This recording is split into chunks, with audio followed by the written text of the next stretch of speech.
নমস্কার, voice of common ম্যানের তরফ থেকে আমি জয়ন্ত আরও একবার।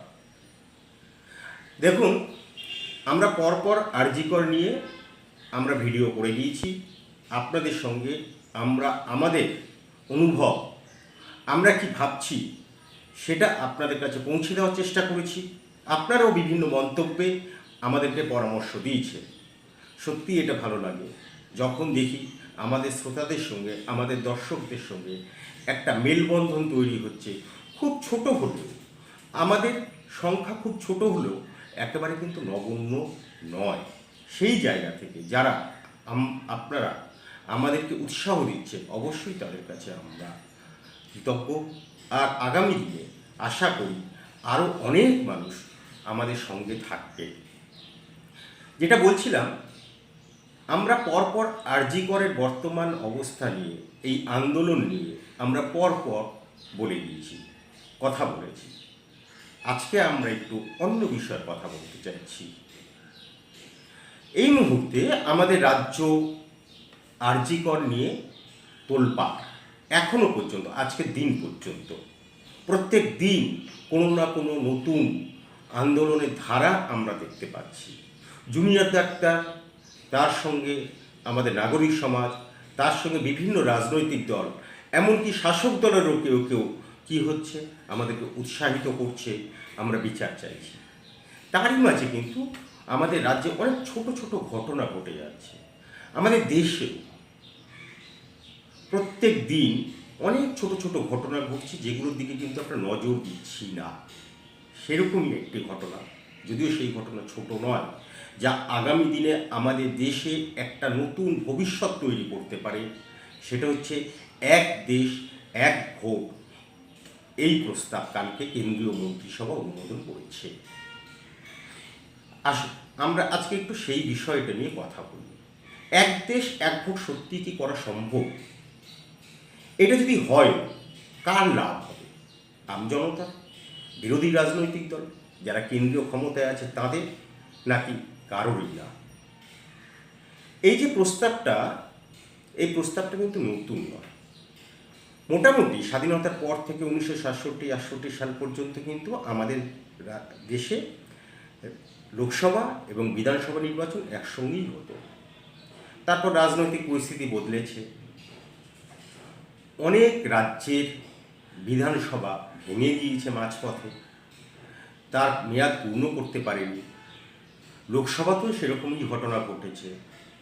ফলে কী হয়েছে, প্রত্যেকটা রাজ্যে আলাদা আলাদা সময় ভোটের প্রয়োজন পড়েছে। লোকসভাতেও সেই ঘটনাই ঘটেছে। তারপরেও আমরা যদি একটু ইতিহাসের দিকে তাকাই, ভারতবর্ষের রাজনৈতিক ইতিহাস বলে যে 1983 সালে তৎকালীন নির্বাচন কমিশন এরকম একটি প্রস্তাব দিয়েছিল কেন্দ্রীয় সরকারের কাছে, যে এক দেশ এক ভোট চালু হোক। তৎকালীন কেন্দ্রীয় সরকার এটাকে সঙ্গে সঙ্গে খারিজ করে দেয়।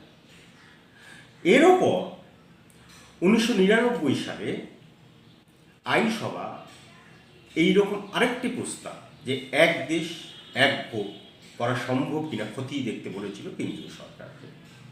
সেটাও খারিজ হয়ে যায়। তারপর সবই ধামাচাপা পড়ে যায়।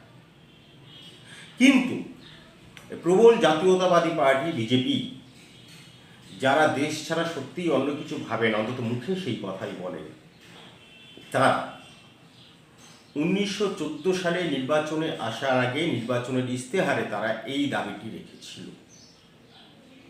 যে আমরা যদি ক্ষমতায় আসি এক দেশ এক ভোট। আমরা দেখেছি মনমোহন সিংয়ের মন্ত্রিসভার পতন হয়েছে। নরেন্দ্র মোদীর নেতৃত্বে বিজেপি তাদের কেন্দ্রীয় সরকার তৈরি করেছে।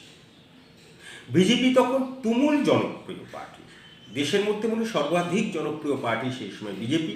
খুব স্বাভাবিকভাবেই তাদের নীতি এবং রাষ্ট্রীয় নীতি, যা দেশবাসী উদ্বুদ্ধ করেছিল, সেই তার উপর ভর করে মোদী আবার 2019 ক্ষমতায় আসে এবং তখন তার এই দাবিটা আরও জোরালো করে তোলে, যে আমরা চাইছি এক দেশ এক ভোট। এবার কেন্দ্রীয় সরকার যখন নিজেই এই দাবিটা চাইছে, খুব স্বাভাবিকভাবেই এই দাবিটা বাস্তবায়িত করার চেষ্টা তারা করবেন। সেই জন্যই আমরা দেখতে পাচ্ছি যে গত লোকসভা নির্বাচনের আগে ঠিক আগের মুহূর্তে মার্চ মাসের 14 তারিখে রাষ্ট্রপতির কাছে একটা রিপোর্ট পেশ করা হয় যে এক দেশ এক ভোট করাটা আদৌ সম্ভব কিনা, সম্ভব হলে সেটা কি করে সম্ভব, এই রিপোর্ট পাশ করা হয়েছিল। এবার দেখুন, এই যে রিপোর্ট, এইটা পাশ হওয়ারই ছিল। তার কারণ এই রিপোর্টটা তৈরি করার জন্য সেই সময় একটি কমিটি তৈরি করে দিয়েছিলেন কেন্দ্রীয় সরকার। সেই কমিটিতে কে ছিলেন? সেই কমিটিতে সভাপতি ছিলেন আমাদের প্রাক্তন রাষ্ট্রপতি কোবিন্দ। তার নেতৃত্বে আমরা দেখতে পাচ্ছি সেই কমিটিতে ছিলেন বিজেপিরই মন্ত্রিসভার সদস্য এবং বিজেপির দ্বিতীয় ম্যান বলা চলে অমিত শাহ। বিরোধীদেরও রাখতে হয়, ছিলেন অধীর চৌধুরী, ছিলেন গুলাম নবী আজাদ। এ তো গেল রাজনৈতিক ব্যক্তিত্বরা। এত বড় একটা সিদ্ধান্ত হবে, এটা কেন্দ্রীয় আইনই বলে যে এর বাইরেও সমাজের বিশিষ্ট মানুষদের রাখতে হবে। ছিলেন কে? 15তম অর্থ কমিশনের চেয়ারম্যান NK সিংহ, ছিলেন ডক্টর সুভাষ সি কাশ্যপ, তিনি ছিলেন লোকসভার প্রাক্তন সচিব বা মহাসচিব। হরিশ সালভের কথা নতুন করে বলার কিছু নেই, তিনি হচ্ছেন ভারতবর্ষের অন্যতম প্রখ্যাত আইনজীবী। আর ছিলেন সঞ্জয় কোঠারি, প্রাক্তন চিফ ভিজিলেন্স কমিশন। আপনি যদি দেখেন, আপনারা এই যে কমিটি তৈরি হয়েছে, এতে যে দুজন বিরোধী ছিলেন, অধীর চৌধুরী আমাদের পশ্চিমবঙ্গের একমাত্র কংগ্রেসের প্রতিনিধি বলা যায়, তার কারণ কংগ্রেস দলটা তো পশ্চিমবঙ্গে আসে বোঝা যায় না। স্বাভাবিকভাবেই তিনি এই কমিটি থেকে কিন্তু নিজেকে সরিয়ে দিয়েছিলেন। আর ছিলেন গুলাম নবী আজাদ। মানে বিরোধী স্বর কিন্তু এই কমিটিতে ছিল না। স্বাভাবিকভাবেই এইটি পাশ হয়ে যায়, এই রিপোর্ট তৈরি করা হয়, আর রাষ্ট্রপতির কাছে সেই রিপোর্ট ঠিক গত লোকসভা ভোটের আগে 14ই মার্চ, দিনটা ছিল 14ই মার্চ, তার কাছে এইটি জমা পড়ে। এটাও একটা বিজেপির প্রচার কৌশল ছিল আসলে, যে করে হোক জনগণের কাছে প্রমাণ করো আমরাই একমাত্র দল যেটা আমরা দেশের কথা ভাবি, আমরা মানুষের কথা ভাবি।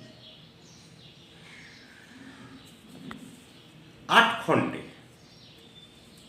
18,000 পাতার রিপোর্ট সে সময় জমা পড়েছিল।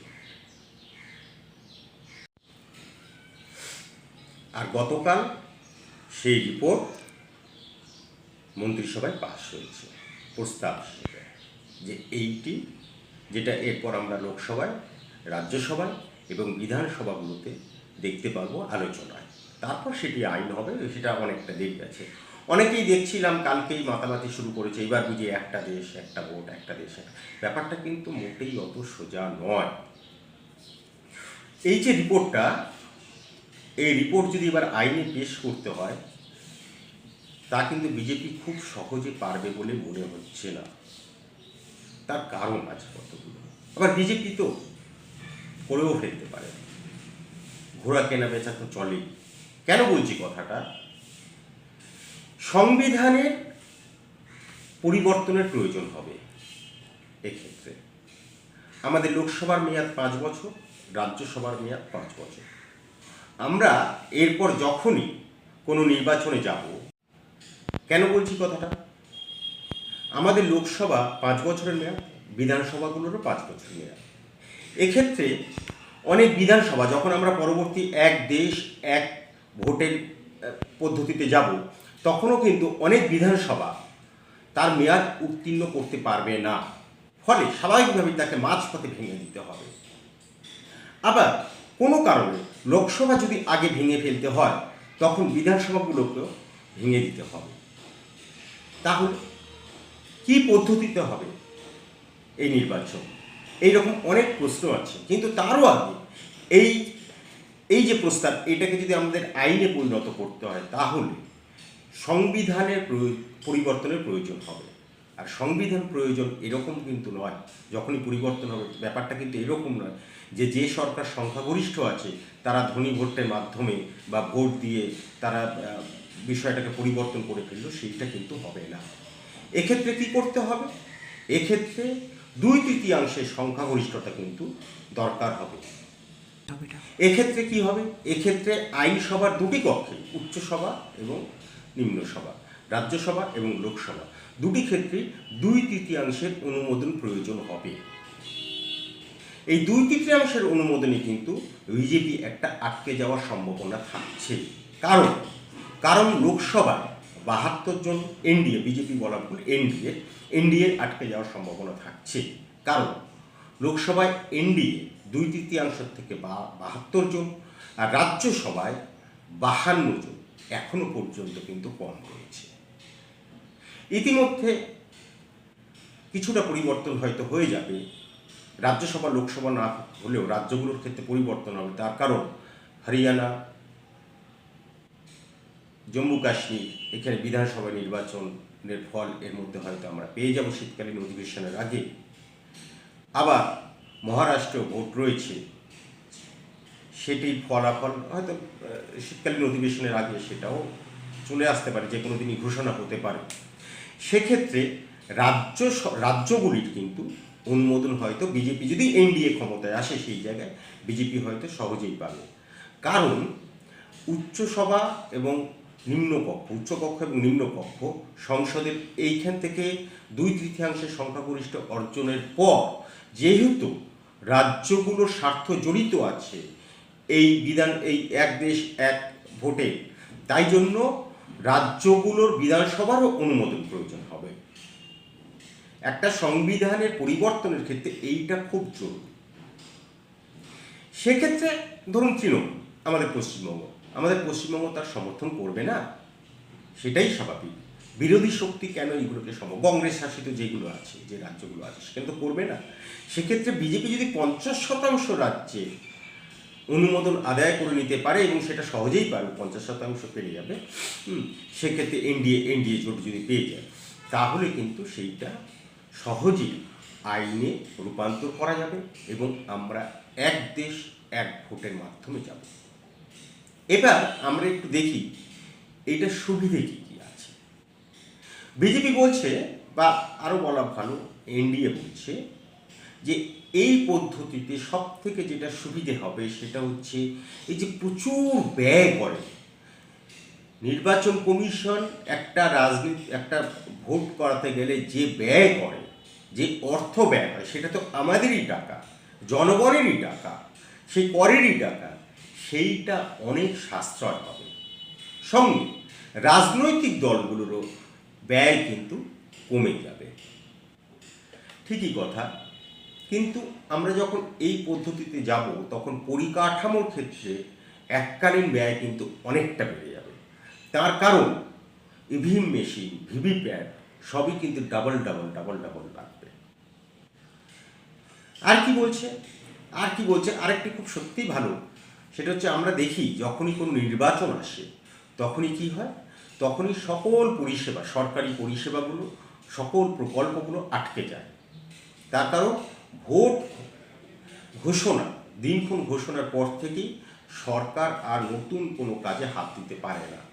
এবার দেখুন, আমাদের পঞ্চায়েত ইলেকশন থাকে, আমাদের পুরসভা ইলেকশন থাকে, আমাদের বিধানসভা থাকে, আমাদের লোকসভা থাকে, এইগুলো ভেঙে গেলে অকাল নির্বাচন থাকে। সেক্ষেত্রে আমাদের কাজ, প্রকল্পগুলো বারবার ব্যর্থ হয়। সরকার বলছে, বা এনডিএ এই যুক্তি দিচ্ছে, যে এক্ষেত্রে যদি আমরা একসঙ্গে ভোটটা করিয়ে নিই তাহলে এই বারবার প্রকল্পের বাধাটা আমরা কাটিয়ে উঠতে পারবো। এখানে প্রসঙ্গত বলে রাখি, এই যে কোভিড যে কমিটি সে যে রিপোর্টটা দিয়েছে তাতে বলছে যে বিধানসভা এবং লোকসভা নির্বাচন একসঙ্গে করার 100 দিনের মধ্যে যত পুরসভা, পুর নিগম এবং পঞ্চায়েত নির্বাচন সেগুলো সম্পন্ন করতে হবে। আবার মূল বিষয়ে ফিরে আসি, আরও কি সুবিধা আমরা পাব? সরকারি কর্মী নিয়োগ। এই যে প্রত্যেকটা নির্বাচনে প্রিসাইডিং অফিসার থেকে, পোলিং অফিসার থেকে, গণনার অফিসার, সব মিলিয়ে যে সরকারি কর্মচারী এখানে ব্যবহার করা হয়, তাতে কি হচ্ছে, বিভিন্ন কাজ, সরকারি কাজগুলো বাধাপ্রাপ্ত হচ্ছে বারবার। সেক্ষেত্রে আমরা কি করতে পারবো, সেক্ষেত্রে তাদেরকে একবারই কাজে ব্যবহার করে আমরা 5 বছরের জন্য তাদেরকে ফ্রি করে দিতে পারবো। তাতে সরকারি কাজ আরও দ্রুত এগোবে। হয়তো তাই হবে, সময় সেই কথা বলবে। কিন্তু বিষয়টা তো এরকম নয়। বিরোধীরা যে কথাগুলো বলছে সত্যিই তো সেগুলো আমাদেরকে একটু ভেবে দেখতে হবে। এই যে যুক্তরাষ্ট্রীয় কাঠামো, এইটার উপর কিন্তু বারবার আঘাত আনার চেষ্টা করা হচ্ছে বিরোধীদের বক্তব্য। রাজ্যের যে স্বায়ত্ত ক্ষমতা, সেইটা বারবার ব্যাঘাত ঘটছে। আর একটা কথা এটা ভেবে দেখা দরকার, যদি এই পদ্ধতিতে আমরা যাই তাহলে রাজ্য নির্বাচন কমিশনের কাজটা কি থাকবে? যখন 100 দিনের মধ্যে যদি পুর নিগম, পুরসভা, পঞ্চায়েত ইলেকশনগুলো হয়, তখন রাজ্য নির্বাচন কমিশনের কাজটা কি থাকবে? আরও একটা বিষয় ভেবে দেখা, ভোট, এই ভোটারদের প্রভাবিত করবে তো এই পদ্ধতি। কেন্দ্রে যে সরকার থাকবে, ধরুন কেন্দ্রে যে সরকার রয়েছে সেই সরকার তো অ্যাডভান্টেজ বেশিও পেতে পারে। রাজ্যে যে সরকার রয়েছে হয়তো কেন্দ্রের বিরোধী, কিন্তু ভোট দিতে যাওয়ার সময় মানুষ যখন কেন্দ্রীয় সরকারকে ভোট দেবে তখন কিন্তু সে দ্বিধান্বিত হয়ে যাবে আরও বেশি করে যে আমরা কাকে বেশি ভোটটা দেব। সমীক্ষায় দেখা গেছে 77% মানুষ এক্ষেত্রে কেন্দ্রে সে থাকে বা যে কেন্দ্রীয় যার সম্ভাবনা, জেতার সম্ভাবনা বেশি থাকে, সেক্ষেত্রে তারা রাজ্যের ক্ষেত্রে সেই দলকেই ভোট দেয়। ফলে কতটা নিরপেক্ষ থাকবে। আরেকটা হচ্ছে আঞ্চলিক দলগুলোর কথা ভাবুন। আঞ্চলিক দলগুলো কিন্তু এই যে কেন্দ্রীয় সরকার যে ইস্তেহার, কেন্দ্রীয় সরকার যারা থাকবেন, সেটা বিজেপি থাকবে এমন তো কোনো কথা নেই, পরবর্তী সময় অন্য দলও থাকবে, নিশ্চয়ই থাকবে, এটা আমাদের সংসদীয় গণতন্ত্রে সেটাই বারবার ঘটে। যে এই যে কেন্দ্রীয় ইস্তেহার, কেন্দ্রীয় অর্থ, কেন্দ্রীয় প্রচার, এর মধ্যে রাজ্যের যে সমস্যাগুলো থাকবে, যেটা ভোটাররা যেটা ভাবনা চিন্তা করে ভোটটা দিতে যায়, সেটা তো ঢাকা পড়ে যাওয়ার একটা সম্ভাবনা থাকছে। এই পক্ষে মত বিপক্ষে মত আছে, থাকবে। আমরা এইটা নিয়ে নিশ্চয়ই আলোচনা হবে, কিন্তু আজকেই তো আর এটা হচ্ছে না, ফলে আমাদের হাতে অনেকটা সময় থাকবে। কিন্তু একটা জিনিস মাথায় রাখুন, মোদি, নরেন্দ্র দামোদর দাস মোদি হচ্ছে সেই মানুষটা যে প্রত্যেকটা নির্বাচনের প্রস্তুতি অনেক আগে থেকে, একটা নির্বাচন শেষ হয়ে যাওয়ার পর আরেকটা নির্বাচনের প্রস্তুতি তিনি শুরু করে দেন। এমনকি আমাদের পশ্চিমবঙ্গের ক্ষেত্রে কেন্দ্রীয় বিজেপি অনেকটা উদাসীন, কিন্তু প্রত্যেকটা রাজ্যের ক্ষেত্রে যদি আপনারা দেখেন, সমানভাবে পুরসভা নির্বাচনগুলোকেও তারা সমানভাবে গুরুত্ব দেয়। 2029-এ আমরা পরবর্তী লোকসভা নির্বাচনে যাব। কোথায় যেন মনে হচ্ছে বিজেপি এখন থেকে কিন্তু তার প্রস্তুতি শুরু করেছে। এই মুহূর্তে আমরা কি দেখতে পাচ্ছি, এনডিএ জোট, বিজেপি এককভাবে সংখ্যাগরিষ্ঠতা আসতে পারেনি, জোট সঙ্গী নিয়ে যে সরকার গড়েছে।